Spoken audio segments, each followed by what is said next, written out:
Very good morning, students. We studied in previous classes about settlements. So there are two types of settlement, urban and rural. And further भी हमने उसके कुछ types देखे थे. So today's our topic is transport. So transport, what is transport? Transport is a system that enables the movement of goods or people or goods from a particular place to a definite destination. तो यानी कि transport जो है वो एक system है जो कि पीपल एंड गुड्स के मूवमेंट को कराने में हेल्प करता है, एक जगह से उसके फाइनल डेस्टिनेशन तक पहुंचाने में। सो अगर हम बात करें 20th सेंचुरी की, तो 20th सेंचुरी में जो ह्यूमंस का इंट्रैक्शन हुआ फिजिकल एनवायरनमेंट से, जो कि बहुत ही रेवोल्यूशनरी चेंजेस लेकर आया। अब ये जो चेंजेस आए, इसके पॉजिटिव एंड नेगेटिव दोनों इम्पैक्ट हमारे एनवायरनमेंट पे पड़े। तो क्या पॉजिटिव और नेगेटिव इम्पैक्ट्स थे?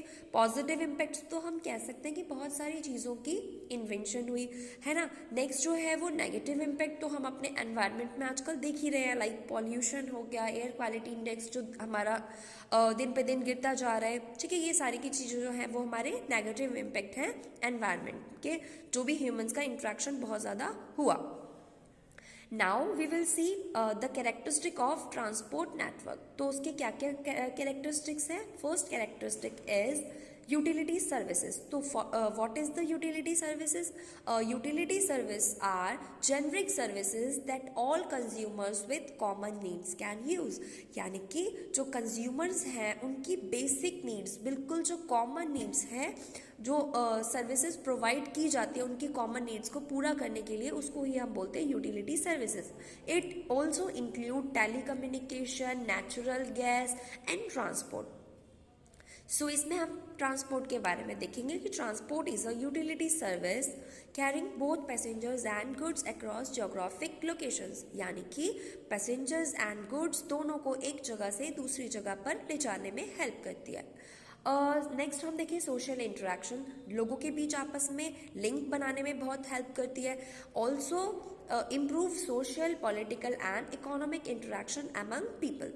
अगर हम बात करें पॉलिटिकल इंटरेक्शन की, जो पॉलिटिकल इंटरेक्शन है, जैसा कि हमने अभी देखा एमपी में जो कल इलेक्शन हुए थे, उसमें क्या जो भी पॉलिटिकल लीडर्स थे उससे पहले उन्होंने कैंपेनिंग किया। तो क्या कैंपेनिंग एक जगह से दूसरी जगह जाकर किया, तो विदाउट हेल्प ऑफ ट्रांसपोर्ट तो संभव नहीं था, तो ट्रांसपोर्ट की वजह से वो कैंपेनिंग हो पाई। सो पॉलिटिकल एजेंडा भी लोग लेकर के ट्रांसपोर्ट का यूज़ करते हैं। Next is movement of goods and services. So जो गुड्स एंड सर्विसेज का मूवमेंट है उसमें भी ट्रांसपोर्ट जो है वो बहुत ज़्यादा हेल्प करता है। These are important for the movement of goods and services, especially cheap transportation of liquids and gas through pipelines.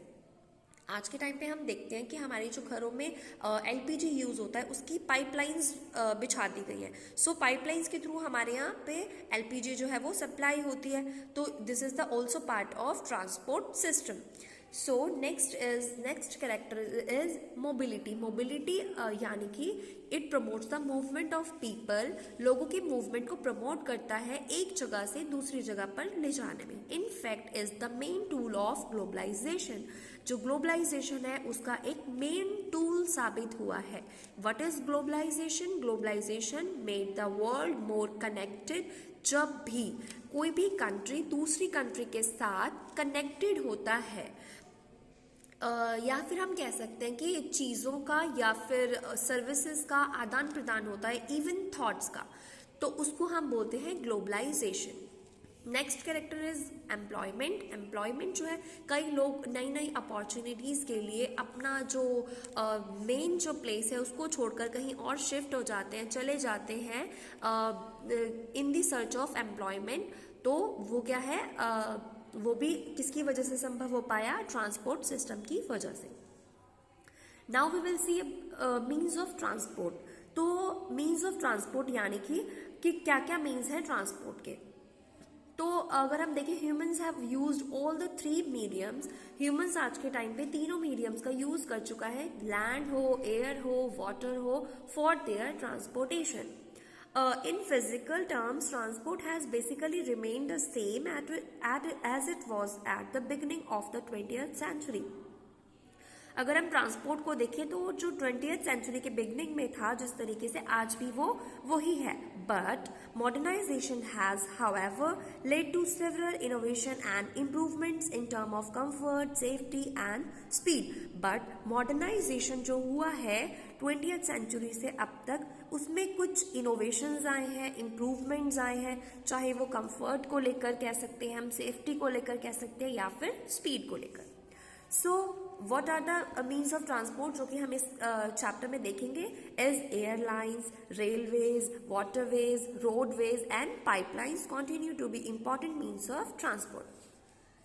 सो हमारा जो फर्स्ट ट्रांसपोर्ट है वो है land transport. Land transport, the means of land transport range from pack animals, bullock carts and trams to railways. However, we will discuss it into two categories, namely roadways and railways.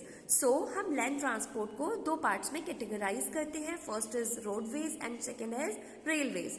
So, what is roadways? Roadways are the pathways used by animals and humans for moving from one place to another. Roadways जो है वो ऐसे वे है जिसमें कि animals और humans दोनों ही एक जगह से दूसरी जगह पर मूव करते हैं. अब जो रोड्स हैं वो टू टाइप्स के हैं. कौन कौन से? Unsurfaced and surfaced road. What is unsurfaced road? Unsurfaced roads जो होते हैं, जैसा कि हम रोड देखते हैं अपने आसपास, जो ब्लैक कलर के होते हैं उन वो कवर्ड होते हैं कोल एंड टार से. तो जो भी कोल एंड टार से कवर्ड नहीं है उसको हम बोलते हैं unsurfaced roads and also called unmetalled roads. And what is surface roads? अब जो सरफेस रोड्स हैं वो कोटेड होते हैं इन मटेरियल से. कौन कौन से मटेरियल से? आपका चारकोल है, रबर है, सीमेंट है, mixture of these. Okay, so surface road also called, इनको मेटल्ड रोड्स भी कहा जाता है. अगर हम बात करें हाईएस्ट रोडवेज की, सो मनाली ले जो हाईवे है is one of the highest roadways in the world. All expressways and national highways are metalled roads. हम जितने भी एक्सप्रेस वेज की बात करते हैं या फिर नेशनल हाईवेज की बात करते हैं वो सारे ही मेटल्ड रोड्स हैं, या फिर हम कह सकते हैं कि वो सरफेस्ड रोड्स हैं जो कि coated with several types of material like charcoal, rubber and cement. So next, with the ever growing population, subways and flyovers have been made to manage the traffic. आज के टाइम पे सबवेज, फ्लाईओवर्स ये भी बने हैं किस लिए? Traffic को मैनेज करने के लिए. बिकॉज आज के टाइम पे जो पॉपुलेशन है वो बहुत ज़्यादा ग्रो करती जा रही है. सो इस वजह से जो है वो सबवेज और फ्लाईओवर्स भी आज के टाइम पे बने हैं. So what is subways and flyovers? So subway is an underground passage which allows people and traffic to move. जो सबवे है वो एक अंडरग्राउंड पैसेज है, यानी कि रोड के नीचे एक दूसरा रोड बनाना जो कि लोगों को अलाउ करता है एक जगह से दूसरी जगह पर मूव करने में. And flyover are bridges that carry a road over another road. Flyovers होते हैं एक ब्रिज टाइप जो कि रोड के ऊपर एक अलग रोड बनाया जाता है. सो हम ये कह सकते हैं कि सेम जगह, मतलब कि उतना ही डिस्टेंस में तीन roads, subways, main road and flyovers. So जो हमारी एवर ग्रोइंग जो पॉपुलेशन है, पॉपुलेशन जो ग्रो करती जा रही है, ट्रैफिक जिससे कि मैनेज हो सकता है सबवेज एंड फ्लाईओवर्स का यूज करके. So our next is rail transport. अब जो रेल ट्रांसपोर्ट है, railways carries passenger and goods over long distances quickly and cheaply. अगर हम बात करें सबसे चीपेस्ट ट्रांसपोर्ट की, तो चीपेस्ट ट्रांसपोर्ट जो है वो क्या है? रेलवेज. अब जो रेलवेज है ना सिर्फ पैसेंजर को बल्कि गुड्स को भी एक जगह से दूसरी जगह पर ले जाता है. लॉन्ग डिस्टेंस कवर करने के लिए सबसे ज्यादा इम्पॉर्टेंट है और बहुत जल्दी. The railway network is well developed over the plain areas. अगर हम बात करें प्लेन एरिया रेलवे नेटवर्क के वेल डेवलपमेंट की, तो वो सबसे ज़्यादा जो डेवलप्ड है वो प्लेन्स एरिया में डेवलप्ड है. प्लेन एरिया में जो रेलवे नेटवर्क है वो इजीली हो पाता है. Now railway lines are also laid in difficult mountain terrain. Mountains पे जो रेलवे लाइंस है उसको बनाना बहुत ज़्यादा डिफिकल्ट है, बट आज के टाइम पे वो भी हो रहा है. Indian railway has the largest network of railways in Asia. अगर हम पूरे एशिया की बात करें, एशियन कॉन्टिनेंट की बात करें, तो जो इंडियन रेलवे है लार्जेस्ट नेटवर्क ऑफ रेलवेज है। नेक्स्ट हम बात करें व्हाट इज लोकोमोटिव, कि लोकोमोटिव क्या है। So railway engines that drive a chain of rail coaches, यानी कि वो रेलवे इंजन जो कि पूरे चेन ऑफ रेल कोचेस को ड्राइव करता है उसको हम बोलते हैं लोकोमोटिव। सो जो लोकोमोटिव है ये 3 टाइप्स ऑफ लोकोमोटिव हैं। First is electric, second is diesel electric and third is diesel. So जो भी इंजन इलेक्ट्रिसिटी से चलता है दैट इज इलेक्ट्रिक लोकोमोटिव, जो डीजल से चलता है वो डीजल लोकोमोटिव, एंड जिसमें दोनों की सुविधा है वो होता है डीजल इलेक्ट्रिक लोकोमोटिव। सो यहीं पे हमारा जो लैंड ट्रांसपोर्ट है वो खत्म होता है। नेक्स्ट हमारा स्टार्ट होता है air transport. So air transport जो है सबसे modern and fastest means of transport है। इसके हम बहुत सारे फायदे भी देखेंगे। The designing, building and flying of an aircraft is known as aviation. उसको हम एविएशन भी बोलते हैं। Air traffic is adversely affected by bad weather like fog, but जो एयर ट्रांसपोर्ट है उसको हम हर मौसम में यूज नहीं कर सकते। लाइक जैसे बैड वेदर है, फॉग है, तो उसमें जो एयर ट्रांसपोर्ट है वो उस वक्त के लिए रोक दिया जाता है। It is the only mode of transport to reach the extremely remote and distant areas where roadways and railways can not reach.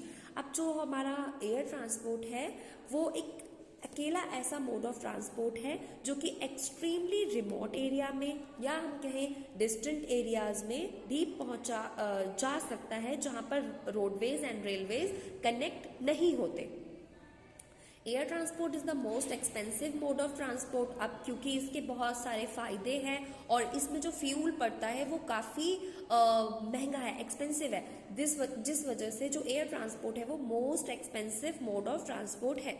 It is very important in this era of globalisation.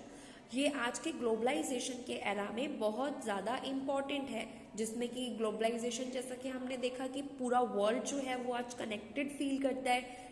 Okay, so air transport क्योंकि बहुत fastest means of transport है, हमें एक जगह से दूसरी जगह जाना है तो हमें बहुत ज़्यादा टाइम नहीं लगता। तो ये जो ग्लोबलाइजेशन है, ग्लोबलाइजेशन के एरा में बहुत ज़्यादा इम्पॉर्टेंट है। The United States of America, western Europe, Australia and some countries in South America and South East Asia have very dense networks of air roots.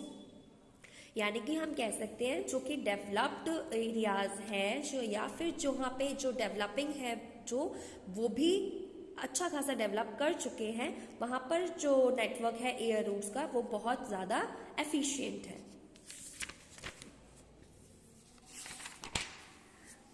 So the places where airplanes land और take off are called airports. So जो जगह पे जहाँ पे जो airplanes है land करता है और जहाँ से टेक ऑफ करता है उसको हम बोलते हैं airports. In airports passenger board and deboard and goods are loaded और अनलोडेड रेस्पेक्टिवली। तो एयरपोर्ट्स पे ही जो पैसेंजर बोर्ड है, डी बोर्ड है और या फिर गुड्स हैं उनको लोड या अनलोड किया जाता है। Major and busy international airports are London, New York, Paris, Rome, New Delhi, Mumbai, Karachi, Bangkok, Singapore, Tokyo and Los Angeles, Chicago, Buenos Aires, Rio de Janeiro। यानी कि ये आपके कुछ इम्पॉर्टेंट एयरपोर्ट्स हैं वर्ल्ड के जो कि बहुत बिजी इंटरनेशनल रूट है।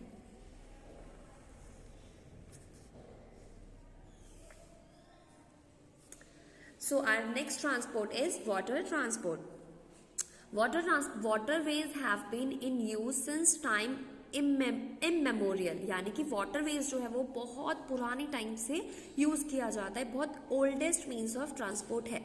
It is the cheapest means of transport for carrying heavy and bulky goods over long distances, यानी कि हम कह सकते हैं जो वाटर ट्रांसपोर्ट है वो सबसे सस्ता मीन्स ऑफ ट्रांसपोर्टेशन है हैवी और बल्की गुड्स को ले जाने का, वो भी लॉन्ग डिस्टेंस कवर करने के लिए। India has 5 national waterways, India के पास जो नेशनल वाटरवेज हैं वो कितने हैं? 5। The Ganges canal from Allahabad to Haldia is a navigable stretch of the river Ganga. The Suez Canal and the Panama Canal link two continent and provide water transport. तो जो Suez canal है and Panama canal है ये दो continent को आपस में जोड़ती है। Beijing Hangzhou Grand Canal was rated as the oldest and the longest man made waterways by the 38th World Heritage Convention on 22nd June 2014। अगर हम बीजिंग हांगजो ग्रैंड कैनाल की बात करें तो उसको अब तक का सबसे ओल्डेस्ट और लॉन्गेस्ट मैन मेड वाटरवेज माना जाता है, जो कि वर्ल्ड हेरिटेज साइट का भी एक हिस्सा है। India has a 7,517 kilometre long coastal lines. हम जैसा कि जानते हैं कि हमारी जो कोस्ट लाइंस है उसका एरिया कितना है? 7,517 किलोमीटर।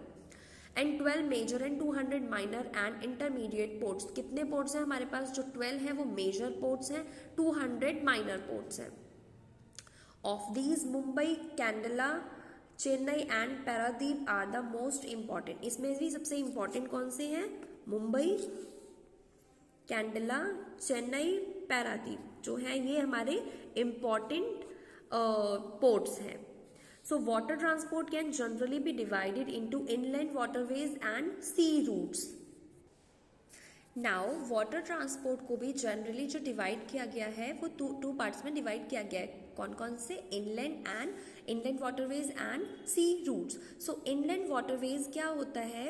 जो कि एक कंट्री के अंदर ही काफी वाटरवेज होते हैं, यानी कि inlet waterways are inside one's own country के अंदर ही जब कोई वाटरवे होता है उसको हम बोलते हैं inland waterways. They provide water transport services, जो कि वाटर ट्रांसपोर्ट सर्विस प्रोवाइड करते हैं in rivers, sea and big lakes, जो कि उसी कंट्री में है। waterways are still the cheapest means of transport. So waterways जो है वो क्या है? cheapest means of transport है। Next is sea routes. Sea route जो होता है शिपिंग रूट्स और ओशन रूट्स भी कहते हैं इसको, वो ऐसा वाटरवेज है जो कि बहुत सारी कंट्रीज के बीच में होता है, मतलब एक से दूसरी कंट्री के बीच में होता है। There are many major ocean routes and major sea ports. बहुत सारे मेजर सी पोर्ट्स हैं यहाँ पे, जैसे कि शंघाई जो कि चाइना में है, Singapore, Rotterdam in Netherland, Antwerp in Belgium, New York USA. So these are the some important major ports in world. So next topic is pipelines. अब जो पाइपलाइंस है, pipelines transport is the latest mode of transportation. जो latest है आज के time का है वो है हमारा pipeline transport and prove to be very useful in certain cases. और हमने देखा कि बहुत ही ज्यादा यूजफुल है। Mostly liquid and gases are sent through this. जितने भी लिक्विड एंड गैसेज हैं उनको इन्हीं के थ्रू भेजा जाता है, मतलब ट्रांसपोर्ट कराया जाता है। The slurry is also transported through pipelines. What is slurry? Slurry is semi-liquid mixture of metals, cement, fertilizer and cold with water. उसको हम बोलते हैं slurry, जो कि ट्रांसपोर्ट कराया जाता है इन्हीं पाइपलाइंस के through. So what we studied today? आज हमने ट्रांसपोर्ट के बारे में देखा, उसके कैरेक्टरिस्टिक्स देखे, एंड देन हमने मीन्स ऑफ ट्रांसपोर्ट देखा। मीन्स ऑफ ट्रांसपोर्ट में भी हमने जो देखा लैंड ट्रांसपोर्ट में हमने रोडवेज एंड रेलवेज को देखा। नेक्स्ट हमने देखा एयर ट्रांसपोर्ट में उसके बाद हमने देखा वाटर ट्रांसपोर्ट को डिवाइड किया गया है टू पार्ट्स में, जो कि है हमारा inland waterways and sea routes. Okay, next हमने लास्ट में जो देखा वो हमने देखा पाइपलाइंस के बारे में। So that's all for today and next class में हम कम्युनिकेशन के बारे में पढ़ेंगे। Have a nice day.